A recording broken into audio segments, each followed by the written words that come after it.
Brad, let's talk the NLDS. Yeah, let's start with the NLDS because I'd like to not carry a sour mood into the NLDS. Let's do that. You're going last. Okay. Okay. You're going last. So you can go to bed angry. I appreciate that. Well, fortunately, luckily for me, since I'm on West Coast time, I got a couple hours to settle down after that, so that'll be fine. Not worried about it.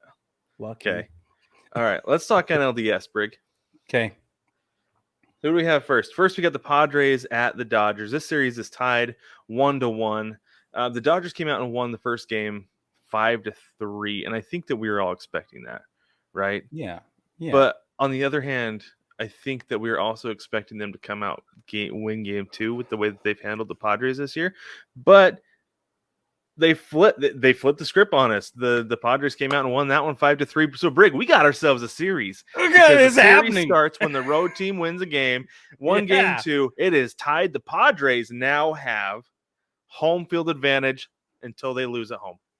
3 days worth of home field advantage.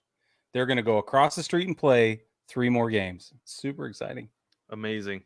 Yeah. So, well, I mean, they'll be back for game 5, but they have. Oh, it's 2.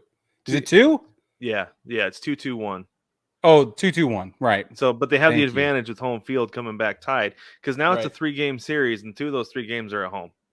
So that is a big, big, big deal, I feel like, for the Padres, despite me feeling like generally home field doesn't matter in baseball, but it is what it is. But you just gave home field a nod, Brad. I did. I know. That's what I'm saying. That's why I said so despite. Crap. So I said despite.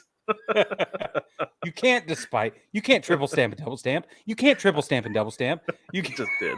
It doesn't work that way. Okay, so the storyline for me was that LA's bullpen is fluid, and we made that clear in our predictions for the playoff primer.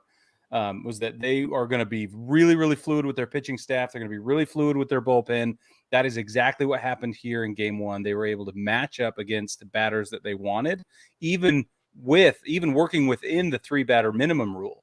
I thought that this was one of the most well-managed games that we've seen in a long time. Dave Roberts does a heck of a job no matter what, and this is a great example of it, honestly. This is great. Well, it's like what you said. I mean, what was it? Was it during the playoff primer where you said that the Dodgers, it just feels like a well-oiled machine, and that's what it is. Is they can just plug their parts in wherever they want to, and it works out for them because they're that good. Yeah. They're that well balanced. Yeah, and sometimes guys are going to get got, and I think that we kind of saw that coming with that Yu Darvish matchup. That the Dodgers were probably going to have a hard time against him, and the Padres have a chance to get that one. Yep, and they did. That's exactly right. And that's why I love the way it's strategically set up. So, and we've seen that throughout all the series where everybody kind of saving their Superman ace for game 2. And I think that's the teams coming in from the wild card series, they have to because they had to throw their ace that game 1, right? Right. So now with 5-6 days later, the rotation comes back around. That guy's ready to go. He's not ready to go game 1. He's ready to go game 2. And so that's where the bye comes in, Brig. Yep. I know. Jump out to that 1-0 lead. But it's forcing teams that did get a bye to put their ace in day 2 as well, in game 2, because they want to make a great pitching matchup. Well, so not everybody's done that, though. Really? Because the Dodgers went with Urias game 1. Yeah, that's true. The Astros went with Verlander game 1, right? Yeah. And the Braves went Max Fried game 1. Yeah, but Max Fried got ripped open, dude. He did. Yes, he got, dude. It was so bad. So let's segue into that. But first, let me finish this point. I don't think Garrett Cole is the Yankees' ace, and he started game 1.